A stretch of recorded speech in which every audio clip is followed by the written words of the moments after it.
Hey, welcome to Musical Miles Podcast. I'm the host, Byron Duffin, and I am here in Livingston, Montana with singer-songwriter Tom Catmull. Hello. Welcome. Well, welcome.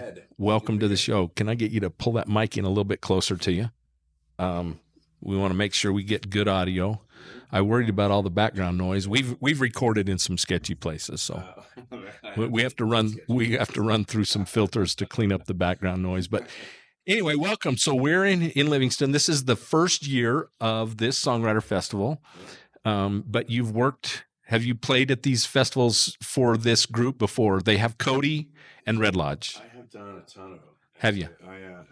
I think that when I first got wind, because I live in Montana. Right. You live in Missoula. Right. So I'm always sniffing out where to play. And Sure. I caught wind of the first Red Lodge one. Okay. I immediately tried to find out who. I found a name, Mike Booth. Yep, Mike. And I was like, hey, let me know if you're doing a songwriter festival. I don't mind driving 5.5 hours. Sounds like heaven. And he was kind enough to have me there. And so I did the first 2 or 3 there. And then I didn't do, I think I took a couple of years off and then got invited back to do Whitefish Songwriter Festival. Okay. And I was super excited, a little closer. Also kind of love Whitefish. I don't really play up there too much. So I got excited, and the week before I got COVID. Oh, no. I was like, okay. And so I guess I'm not going to Whitefish Songwriter Festival. So that stunk. Did it the next year. It was fantastic. Okay. Did Cody the year after that. And then this year I thought, I'll probably take the summer off or whatever. I had a lot of things going on. And then he told me that they were moving to Livingston and invited me to play. So I was awesome. like, Livingston. Love Livingston. Well, I saw it, and I don't know why.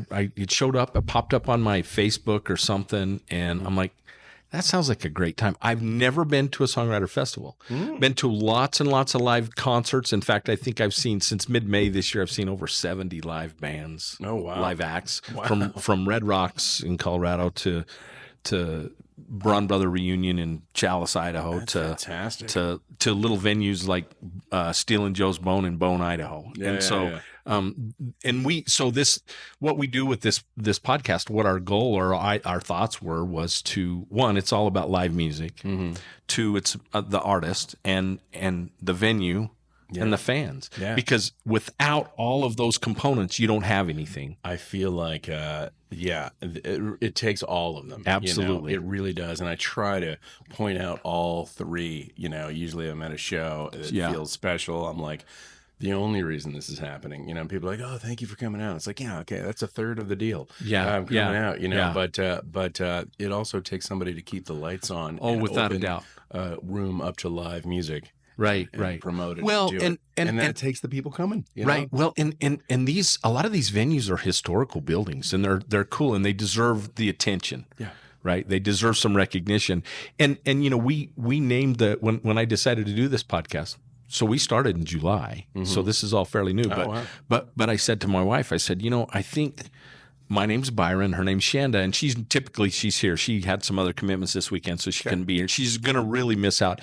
Feel bad. Her mother was a songwriter in Arizona, belonged to the Arizona Songwriters Association, and used to go to Nashville every year. And we miss you, Shanda. Well, yeah, and Shanda, we miss you, and because she makes sure all the stuff is working behind the scenes. She doesn't like to be on camera, but anyway, we designed the logo and we decided to call it Musical Miles Podcast because we have traveled the miles, and most people who are music lovers and music fans, they'll go to the ends of the earth. Yeah. To listen to good music. Yeah, there's a lot of people. Last night we had the kind of big opening show. Yeah, and I was there and loved every minute of it. And there were a ton of people from far away. Yeah, I was like, oh wow. And I was like, what? You came out here? And they're like, yeah, we're here. I'm like, for this? And they're like looking at me like, yes, for this. Of course we're here for this. Yeah, well, there are people here I talked to some people there last night from Texas. Yeah. And I'm headed to Texas in 2 weeks to take the podcast on the road to go interview artists. We're going to start in Lubbock because Lubbock has such a rich musical history, right? That's where Buddy Holly was from. Gary P. Nunn. I'm originally from Texas. Oh, are you? Okay. Okay. Okay. North of Houston. Okay. What town? The town is Klein, Texas. Klein, okay. Also, Spring, Texas is right next to it. Yeah. But we already had a hometown songwriting hero in Klein that went to high school with my sister named Lyle Lovett. Yeah, I know Lyle. I've actually got to hang out backstage with I've Lyle. tried to open up with him. I keep wanting to bump into him and be like, "Hey, we went to the same high school. Let me open up for you." I'll tag him in this. I'll tag him in this because I'm trying to get Lyle to be on the podcast. Yeah. But I met him years and years ago. I was in the horse industry and the equine deal, and Lyle's big in the horse deal. He loves good quarter horses. We used to drive by his house on the way to church. Yeah. In his folks' house. Klein Church Road. Yeah. Right there. It's fantastic. He's been a big influence for me. And he's so talented and such a kind, nice person. Very kind. And Very just really enjoyed being around him. And so when he comes to Idaho, I've been able to go see him backstage a couple of times and get to hang out with him. And then been his guest in Sun Valley, Idaho, at his show. We didn't get to hang out with him that night, but he gave us VIP tickets. He's come through Missoula with his big band. I've seen a few times, and then also with John Hyatt, which was outstanding. Right. With Robert Keen. Yes, two guys sitting down doing the thing. That was they did that show in Idaho Falls, and we got to hang out that night out backstage with them, and got to meet Robert Earl as well, and been a Robert Earl fan for many years. Are you from Idaho Falls? From a little town called Aberdeen, but I live in Shelley, which is 10 miles south Idaho Falls, which I've been there for 20 years. I've got a bunch of Mormon relatives out in Idaho. Do you? And there was a Catmull's Furniture and Appliance in Idaho Falls. Yes. I know the name. My dad's cousin Dorsal ran it. Dorsal. Okay. Yeah. I don't know him. I haven't met any Catmulls, but I remember the store. And I'm one of those heathen Mormons. There you go. But I'm from the heathen side of the Mormon. Yeah. family. My mom was a serious Catholic. My dad was a serious Mormon at the time, and then my mom won out. She won the arm wrestling match. There you go. They're all going to be Catholic. There you go. Okay. Yeah. Well, it doesn't matter whether you're one or the other of those religions. You're going to grow up with a lot of guilt. A lot of guilt and a lot of siblings. Yes. 5. How many? 5. You have 5 siblings? Yeah, I'm the youngest. So total 6. Total 6. Yeah, me too. Yeah, there you go. Yeah, but I'm the oldest boy, so I had 2 older sisters, and then. Gotcha. But here's the crazy thing. So was there a lot of music in your home? There was actually. It's funny, and it's not like we were exactly. It wasn't like The Sound of Music or anything, but we definitely. There was always a guitar or 2 hanging around. Both my older brothers played. My older sister Nancy played. She taught me my first 3 chords, and I was Puff the Magic Dragon away. Oh, there you go. And then we all sang. Like everybody sang. I remember on family vacations and stuff singing, and there was like a Catholic hymn that's in Latin that we all had parts we'd do. Oh, really? Dona nobis pacem. Oh, wow. It's the whole thing. Yeah. So we did a lot of singing, and I think that that is. Those are my new friends from last night. They're my Red fans. Lodge. Yeah. Yeah. These guys. Yeah, they're a hoot. So there was some singing, and I often think that people are like, oh, I could never sing, that kind of thing, and it's like, no. What the deal is you just have to be unafraid, Yeah. Welcome, but be quiet over there, Shauna. Keep it down. Okay. Well, that's cool because no musical talent on my side of the family. Okay. I mentioned my mother-in-law was a singer-songwriter, and my wife and my mother-in-law had a standard grand piano in the house, but she could play one-handed, but she never really picked it up. Her sister has the piano now, but we keep thinking that, just by osmosis, right, we ought to be able to learn how to be musical, but it takes a lot of effort. It really does. My grandma played the piano in the silent movies in Rupert, Idaho. Oh, you're kidding? Yeah. You're kidding. Farnsworth Catmull. Wow. It's fantastic. Wow. Yeah. Oh, that's cool. So you had you grew up with music in the house. It was happening. Yeah. And so you were something was always going on. Something was always shaking a little bit among the siblings, and my mom loved the Irish music, and my dad loved the old Western stuff. I remember having a box set of old, Sons of the Pioneers. Yes. Stuff, Oh my God. that kind of stuff. That's the stuff on I our grew way up on out to too. Yellowstone from Houston. Yeah. Ray Price. Eddie Arnold. Such good Eddie stuff. Arnold. What was that with the Tennessee Stud? Remember that song? Right. Yeah. So I actually got to see. I was telling James Dean Hicks that I got to see Eddie Arnold in Vegas. Oh, man. And the Tennessee Stud. That was a cool song. So let's talk about your musical journey. So you went out. Well, I played a little bit as a teenager, right? Okay. And then we got into, as I got into like late teens, we got into the local kind of folk scene a little bit. Local meaning Texas, I guess. Yeah. But there it is. There it is. True. No, Yeah, we've probably got you recorded saying sweet nothings to your sweet wife, don't you? So I got into acoustic music around 18, 19. And Okay. I started diving into what was around, which was Shake Russell, Dana Cooper, who played last year in Cody with me. Okay. So much fun. Guy Clark, I love it. Oh, obviously. yeah. And Nancy Griffith was a big deal for Oh, me. I loved Nancy. Yeah, all the Texas stuff was just killing me through late teens and early 20s. Okay. Played a little bit in college, but not like out or anything. And then I moved I dropped out of college and went to spend a summer in Yellowstone. Okay.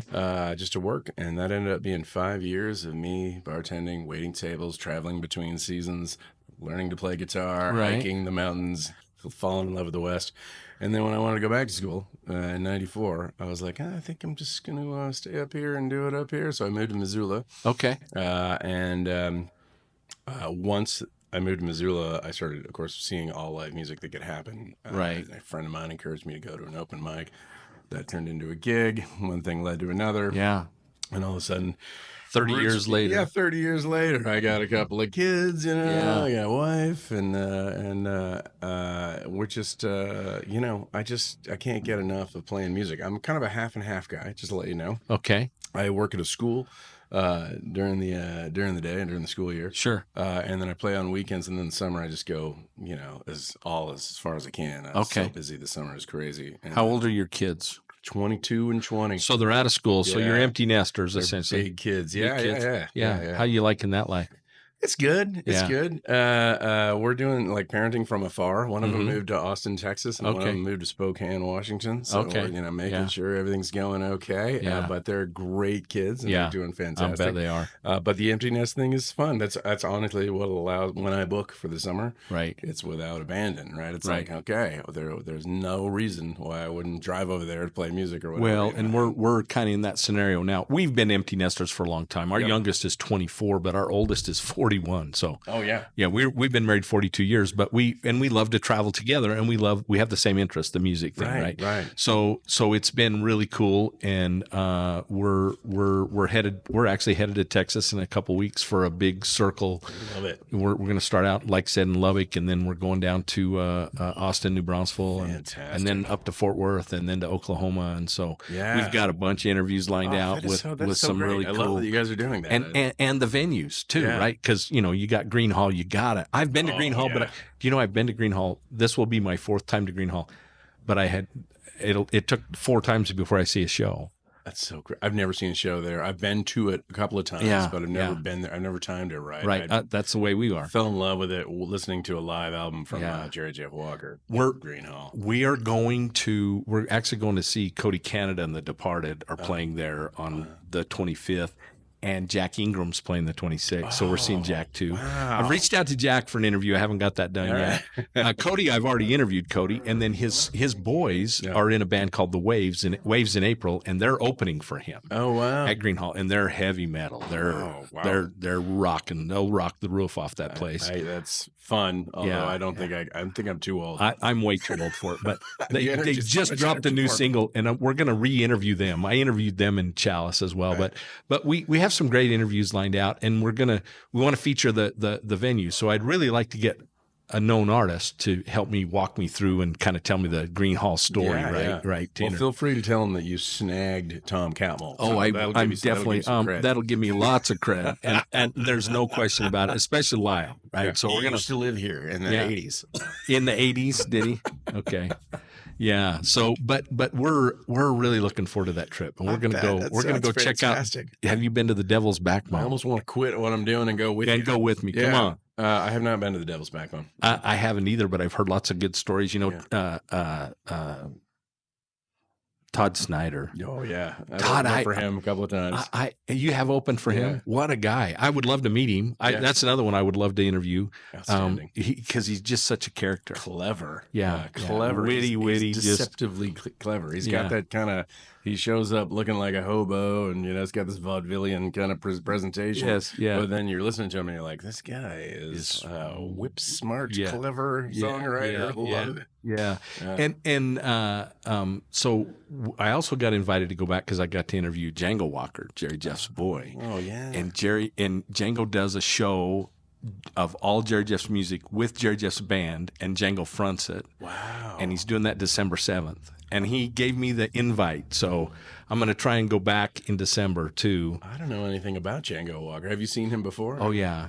So that's Jerry Jeff's son, one and only son. Right. Named after, I think, Django Reinhardt. Mm-hmm. And but a very talented songwriter in his own right. Fantastic. So I don't know if you know this, but he wrote something about a boat that Jimmy Buffett cut.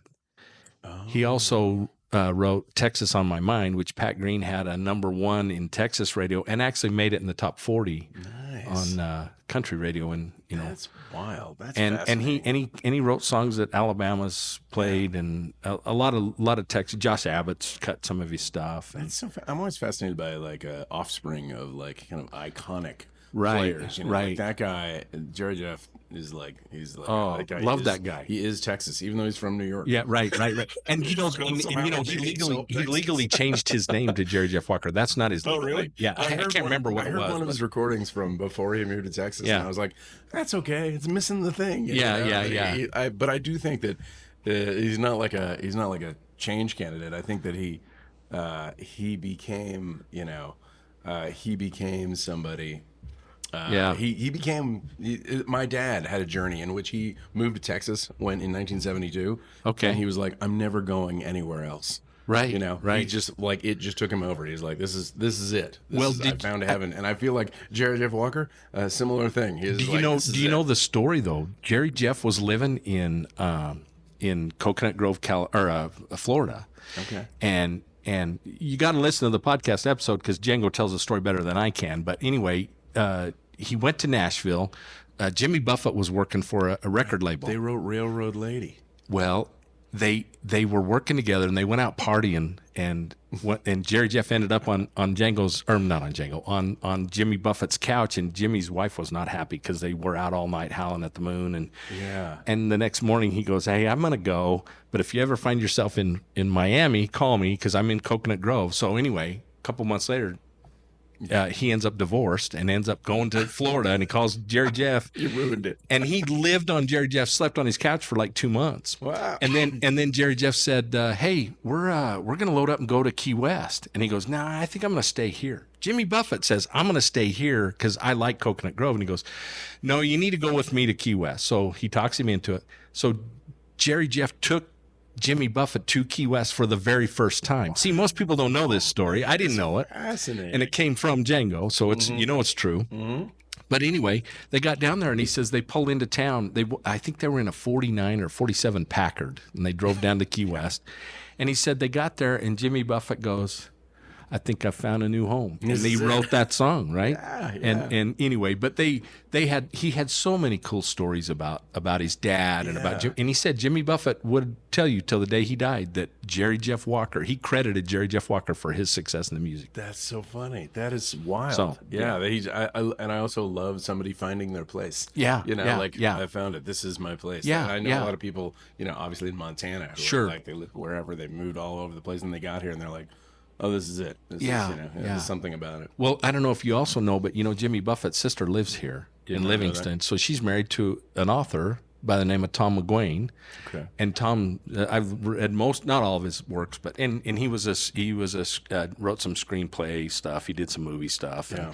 But Laurie and Tom McGuane live here in McLeod, I think is somewhere close by Livingston. Not to go off too long, Yeah. but I do have a friend, or I met a guy. He's a friend of mine. Kind of, I don't see him that often, but he was a river guy down here, and he told me some story about how somebody used to fly in, and they're always taking famous people out on the rivers and Right. stuff. And this one, they're like, okay, this guy's coming in. He's a big client, gonna do the whole thing. So they go out on the river and they do this whole thing, and they're packing up the boat at the end of the day. He doesn't even know, the name of the guy. Oh, really? He's, like, doing his thing, Right. And they get in the truck together to go back to wherever they're, to unload Right. or whatever. And they turn on the radio, and Margaritaville comes on, and the guy driving, the guy who I'm talking to, turns it off. He's like, I'm tired of that song. I don't need it, And the guy was like, you don't need it? He was like, well, what's the matter? He's like, I just heard it so many times, And he's like, oh, gotcha. Yeah, I hear you. And then he, of course, finds out on the drive. He's like, oh my God. And Jimmy Buffett, he's like, they have become friends. Jimmy Buffett. Oh, that's he's like, awesome. Totally, I get it. He's like, I totally get it. Totally get it. But they have a yearly friendship. He comes out, and he specifically requests that guy. Yeah, It's just so beautiful. I love that's that guy. cool. Well, on that note, as a songwriter and even myself trying to learn songs, sometimes do you get tired of playing the same song over and over again? Oh yeah, sometimes, and that's when they go away. For me, I always feel bad for famous artists who write some hit that defines them, right? And Right. they got to travel the nation. However, I mean, obviously, I would love to have that much success. Sure. But I do when I see somebody, playing the song that they wrote 30 years ago, and Right. knowing like they sing that hundreds of times a year, Right. forever, you would have to come to some kind of zen in which you're like, this is what it is. This is what it is. I have to accept it and do it.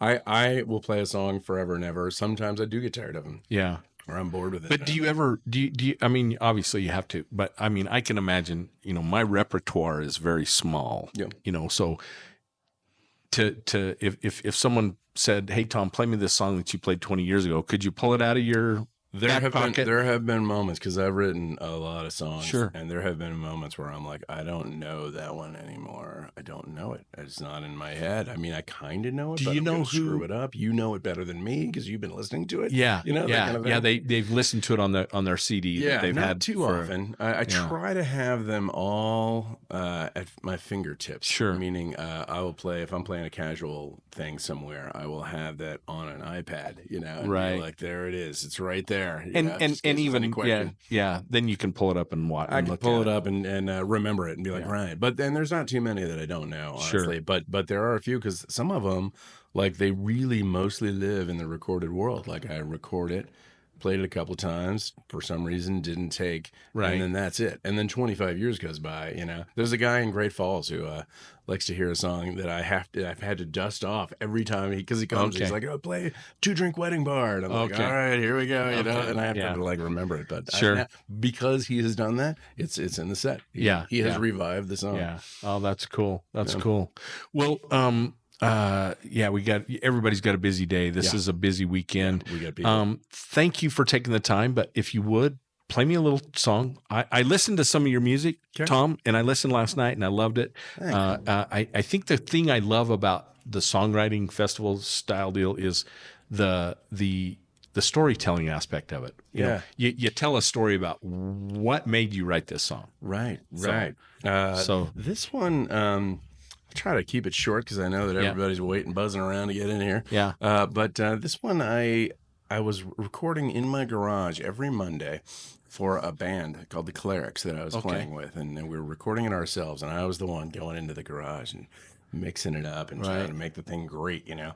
And I committed to Monday nights, every Monday night. And occasionally I would come in there and I would have nothing to do. Like everything was like, oh, I can't do that yet because of this. And so I'd just sit there with the headphones on like you have now. And I'd start plinking. And this song started sneaking out just in my garage. And at one point, early on, I was like, this is going to be a kind of a Born to Run song. It's you and me against the world kind of thing. You know? And I did listen to a lot of Springsteen when I was a kid. I started going with it, and it took a completely different turn. And I wrote it and finished it and threw it on the album. And we used to sing rockin' versions of it, but the band hadn't heard the quiet version of it. And until the album came out. And I remember one of them turning to me and being like, That song's a lot different than I thought. So Sure, funny. sure. But this is that song. Okay, cool. It's called Sail On Gone.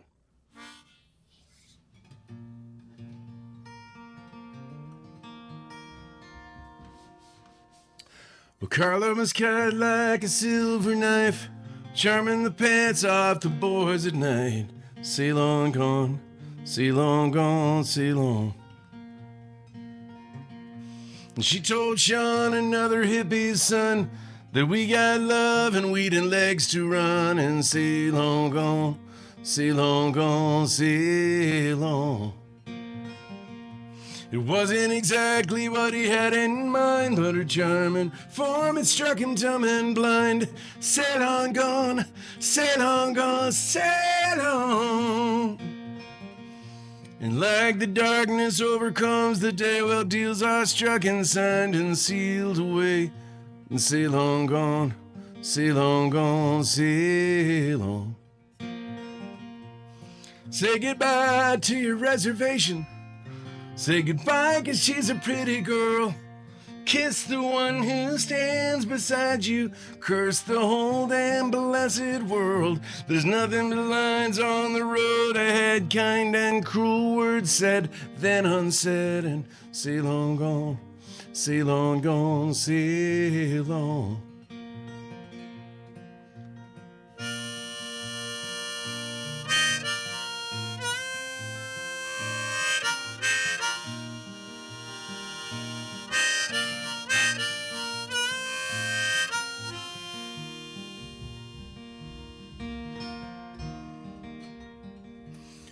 Wedding vows and a diamond ring 1,000 miles, and you can hear them singing, sail on gone, sail on gone, sail on.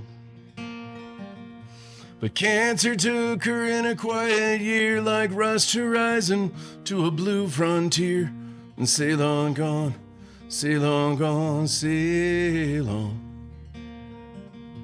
And sometimes hearts move in a funny way, they beat to stop and leave a world to wait. And sail on gone, sail on gone, sail on.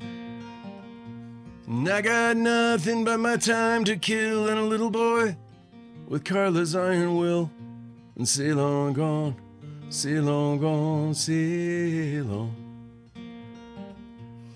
Say goodbye to your preservation, but not goodbye, 'cause she's a pretty girl. Kiss the one who stands beside you. Curse the whole damn blessed world. There's nothing but lines on the road ahead, kind and cruel words said, then unsaid. And sail on gone, sail on gone, sail on. There's nothing but lines on the road ahead, kind and cruel words said, then unsaid. And sail on gone, sail on gone, sail on.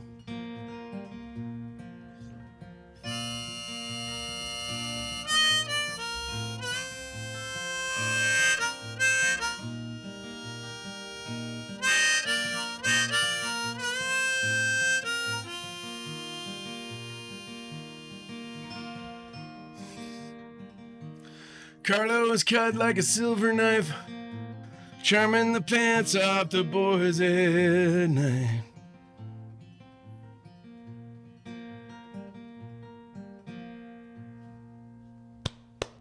Thank you so much, Tom. Thank you very Hey, much. do me a favor, autograph that for me. Teton Guitars out of Idaho Falls, Idaho, and provide us with those guitars. And they have done. That's just such a. It is a beautiful sounding guitar. It is, and you know So what? good. Nice What's work, Teton. yeah? What's amazing is it's kind of on the bottom end of the spectrum. But thank you so much. So am I. So that's We're good. We're good. You're good.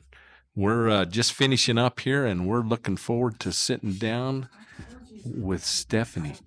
You're good. You're good. You're good. We're gonna button this one up. Thank you so much, Tom. Don't forget to. Where do they find you on social media? Tom Catmull Music on Facebook.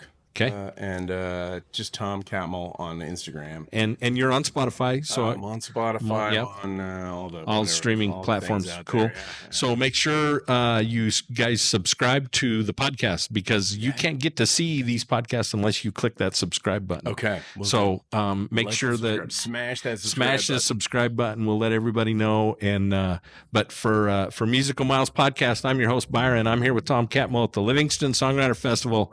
Thanks for coming. We look forward to seeing you somewhere down the road. Thanks Adios. for having me, Byron. Thank you. All right.